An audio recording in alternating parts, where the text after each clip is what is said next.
সরকার পতনের এক দাবিতে ছাত্র জনতার আন্দোলনের সময় নরসিংদীতে আওয়ামী লীগ নেতা কর্মীদের সঙ্গে আন্দোলনকারীদের সংঘর্ষ হয়েছে। এই সময় আন্দোলনকারীদের দিকে গুলি ছোড়ার পর ধাওয়া দিয়ে আওয়ামী লীগের 6 নেতা কর্মীকে পিটিয়ে হত্যার ঘটনা ঘটেছে। এছাড়া 6 আন্দোলনকারী গুলিবিদ্ধ সহ 20 জন হয়েছেন।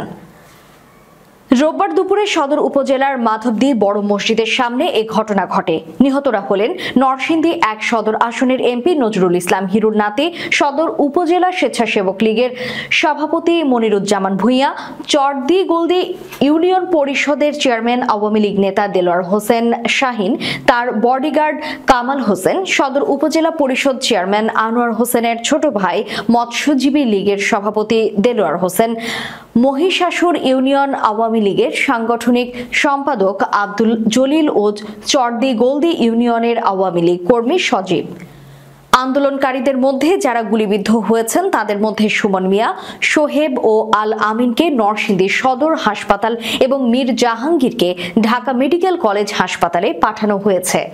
স্থানীয় এবং প্রত্যক্ষদর্শী সূত্রে জানা গেছে, বৈষম্য বিরোধী ছাত্র আন্দোলনের ডাকে সদর উপজেলার মাধবদী বাস স্ট্যান্ড এলাকায় থেকে কয়েক হাজার আন্দোলনকারী লাঠি নিয়ে মিছিল বের করেন। একই সময় মাধবদী আওয়ামী লীগের নেতাকর্মীরা হাই স্কুল মাঠ থেকে একটি মিছিল বের করেন। ওই সময় আওয়ামী লীগ নেতারা তাদের প্রতিহত করার চেষ্টা করলে দুপক্ষের মধ্যে সংঘর্ষ, ধাওয়া পাল্টা ধাওয়া শুরু হয়। এক পর্যায়ে আওয়ামী লীগের নেতাকর্মীরা গুলি এবং ককটেল বিস্ফোরণ ঘটান। এলোপাতাড়ি গুলিতে কমপক্ষে 6 আন্দোলনকারী গুলিবিদ্ধ হন।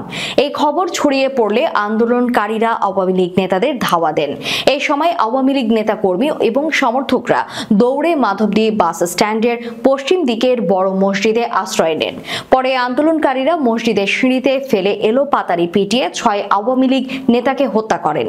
নরসিংদী সদর উপজেলা চেয়ারম্যান আনোয়ার হোসেনের দাবি, মাধবদী হাই স্কুল প্রাঙ্গণ থেকে আমরা একটি মিছিল বের করি।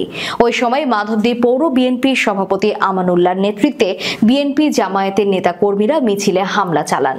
ওই সময় তারা আমাদের উপর ককটেল বিস্ফোরণ ঘটালে আমরা ছত্রভঙ্গ হয়ে পড়ি। পরে আমাদের লোকজন মাধবদী বাজার বড় মসজিদের ভেতরে আশ্রয় নেন। তখন বিএনপি জামাতের নেতা কর্মীরা মসজিদের ভেতরে ঢুকে এ হত্যাকাণ্ড চালান। মাধবদী থানার ওসি কামরুজ্জামান সাংবাদিকদের বলেন, আওয়ামী লীগের 6 নেতা নিহতের খবর পেয়েছি।